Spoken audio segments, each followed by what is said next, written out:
Hello. Thank you so much for inviting me. It's a pleasure and an honor to be with you today.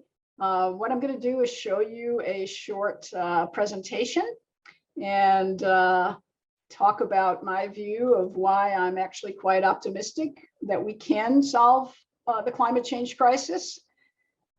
Most people are surprised when I say that I'm optimistic, and let me tell you some of the reasons for that. I'm fortunate that as a young scientist, I was involved with the ozone hole problem, a problem that humanity actually has essentially fixed.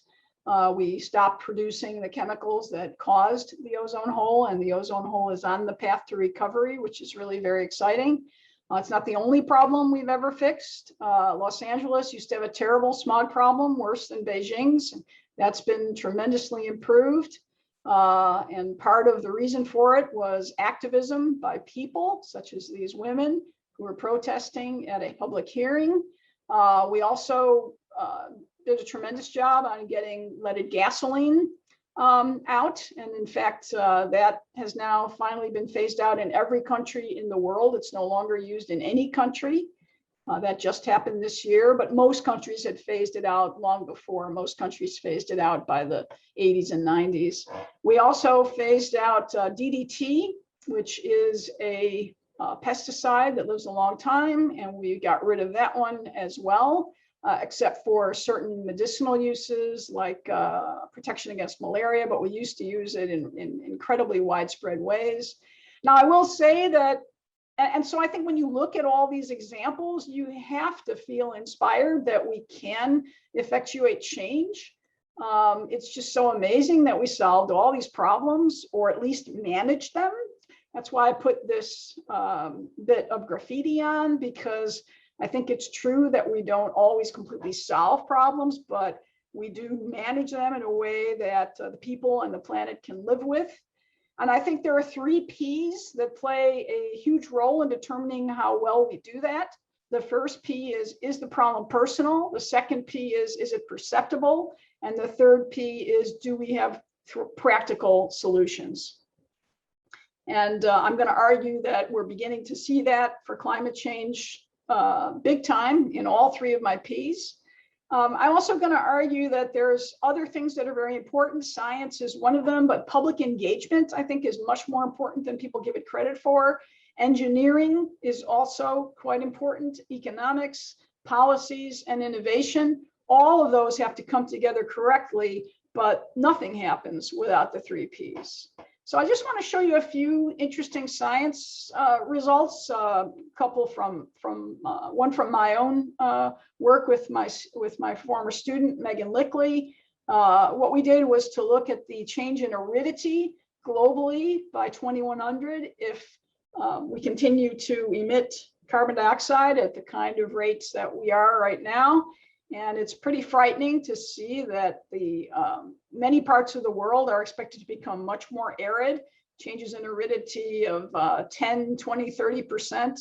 And many of those changes are in countries that are quite poor, like the southern part of Africa, parts of South America, by the way, parts of China, parts of East Asia, and also some rich countries like the United States, Australia, and Europe. But in general, many parts of the world are going to become more arid. There's a few that will become wetter. So an interesting question is, what's the relationship of these changes to people? Because after all, really the question is, where are most of the people living who are going to be affected? These changes in Greenland, if it's going to be wetter, there's not a lot of people living in Greenland. There are some, but it's not a huge number. So what we next did was to look at the people per square kilometer where conditions are expected to get more arid by 10% or more. That applies to significant parts of the United States. It also, and this is the number of people per kilometer. So you can see that parts of Africa, Madagascar, and China are among the places where a lot of people are going to live in a more arid world if we don't change our ways. So the bottom line is, not only is a lot of the world getting more arid, where most of the global population lives is going to be more arid. It has huge implications for food, water scarcity, water management, fire, infrastructure, climate policy, and more. We also, at MIT, did a very interesting study on droughts and floods. My colleague, Carrie Emanuel, took a look at the present and future probability of rainfall, like what happened during Hurricane Harvey. It was a terrible event. We had more than 20 inches of rain in the city of Houston. 70 people died. We had $150 billion worth of damage. So the good question to ask is, is climate part of this problem? Do we need to plan for more frequent such extreme events? And so he looked at that by embedding a high resolution hurricane model in a global climate model. And what he found was pretty scary. If we keep going as we are, then if you look at the return period of extreme rainfall, this is rainfall in millimeters, I believe. This is climate as it existed in the 20th century. By the end of the 21st century, you can see how much more common these extreme heavy rainfall events will become. In fact, by the end of the 21st century, what used to be a 1 in 10 year event, a 1 in 100 year event becomes a 1 in 10 year event. So you go from here to there by the late 21st century. That's a terrible change. Droughts and floods are also obviously of concern in China. This is a very nice study that I thought illustrated the effect on people, again, very nicely. What these people did was to take a look at different regions in China, take a look at how often heavy rainfall happens. It's mostly in southern and central China.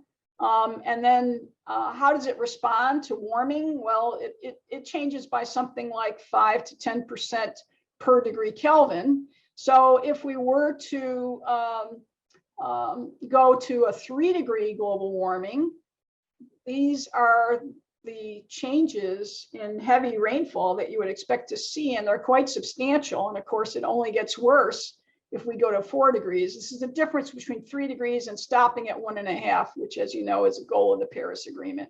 And the stippled regions are the places where most of the climate models agree. So it's pretty clear-cut consensus among the models. So the next thing they did was to take a look at where the people live who are going to be affected. So they multiplied this by the number of people. And so these are the parts of China where you see the largest number of people being affected by future heavy rainfall. And it is interesting that there's Zhengzhou, which is, of course, where the terrible subway tragedy happened just a few months ago. And I'm not saying that was caused by climate change, but certainly climate change did contribute. And you can expect to have more events like that in the future if we don't mend our ways. Very nice paper that appeared in Science Bulletin. Science alone, though, is not enough, as I mentioned. One of the things that has been very interesting is Mr. Biden, our president, is very interested in doing more for climate action. One of the things that's pushing him is the fires that have happened throughout the United States have really scared people. And we have issues of flooding too, and we also have issues of sea level rise. And he's being pushed by people, particularly young people. And I think that's happening. You can see it happening throughout the world. You can also see that there's a lot of innovation going on. A lot of that's in China, which is making it practical to make changes. If you take a look at the cost of building a power plant in the United States today, it used to be the case that solar power plants were much more expensive to build and operate than a gas plant or an onshore wind plant or a coal plant. But look at how the cost of solar has come down. The cost of onshore wind has also come down. If you're building a power plant in the United States today, you're not going to build a coal plant. They're much more expensive to operate than a wind or solar plant. So renewable energy is really catching on in the United States due to economies of scale, technologies, including the Obama era research monies, also technology advances in China and tremendous increase in production in China, tax incentives. So the future depends on all of us. And I would argue that it particularly depends on young people like you. So thank you for listening, and I'll be happy to answer any questions or participate in the panel. Thanks a lot.